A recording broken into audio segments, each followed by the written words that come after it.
আসসালামু আলাইকুম সবাইকে। আগের দিনে ব্যাংক ডাকাতি হতো কিভাবে তো জানেন। ব্যাংকের মধ্যে এই যে যেমন ব্র্যাক ব্যাংকে একটা ঘটনা ঘটছিল লাস্ট, সম্ভবত এরপরে বোধহয় বাংলাদেশে আর কোনো ব্যাংক ডাকাতি হয় নাই। আরেকটা ঘটনা ঘটছিল ময়মনসিং এর দিকে, এটাই ছিল লাস্ট। ব্র্যাক ব্যাংকে যখন ওই ঘটনাটা ঘটে তখন আমি ব্র্যাক ব্যাংকে জবও করি।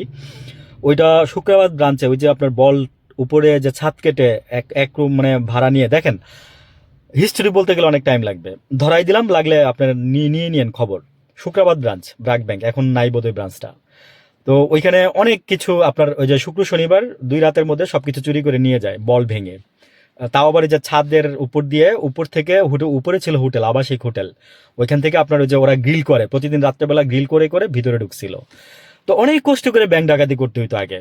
তারপরে ধরা খাওয়ার ভয় থাকতো। তারপরে ব্যাংক ডাকাতি নিয়ে অনেক সিনেমা আছে। তো ওইগুলো দেখে দেখে মানুষ কিছু অভিজ্ঞতা অর্জনও করছে। যে আমার যেটা বলার উদ্দেশ্য সেটা হচ্ছে, এখন ব্যাংক ডাকাতি করতে এত কিছু লাগে না। এখন ব্যাংক ডাকাতি হয় মাথা দিয়ে, মেধা দিয়ে।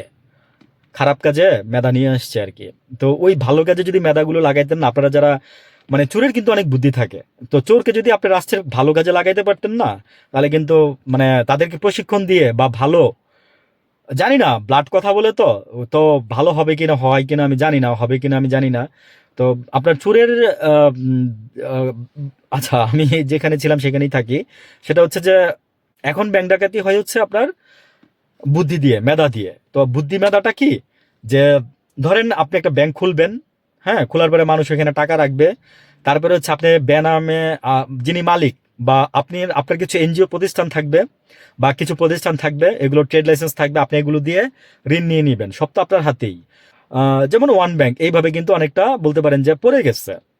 বড় বড় এসএমই লোন দিচ্ছে, কবরস্থানে লোন দিচ্ছে।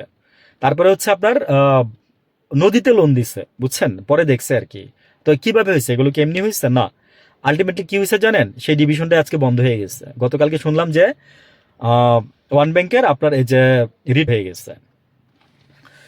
এবং আম, তো এইভাবে আগে ব্যাংক ডাকাতি করতো। এখন ব্যাংক ডাকাতি হয় হচ্ছে মেধা দিয়ে, বুদ্ধি দিয়ে। এবং এইভাবে আপনার যে আম, ঋণ নিয়ে মানে ইজিলি আপনি এসির নিচে বসে আপনি ব্যাংক ডাকাতি করবেন। এখন হচ্ছে এসির নিচে বসে আপনি ব্যাংক ডাকাতি করে শুধু পরিকল্পনা সাজাবেন। আর জাস্ট খালি ওই যে রাষ্ট্র তো অবশ্যই এটার সাথে জড়িত থাকতে হবে, নাহলে পারবেন না, নাহলে কোনোদিনও পারবেন না। রাষ্ট্র যদি আপনাকে হেল্প না করে, মনে রাখবেন যে যখনই কোনো এই যে ব্যাংকের এই যে অকারেন্স গুলো শুনবেন, তখন মনে করবেন যে এটার সাথে রাষ্ট্র জড়িত। রাষ্ট্র জড়িত না থাকলে ব্যাংক ডাকাতি কোনোদিনই সম্ভব না। আপনি এসির নিচে বসে এখন ব্যাংক ডাকাতি করতে পারবেন, বুঝছেন। এই হলো অবস্থা। আপনার টাকা নিয়ে যাবে খুব সুন্দর করে, আপনি টেরও পাবেন না। ভালো থাকবেন সবাই, আসসালামু আলাইকুম।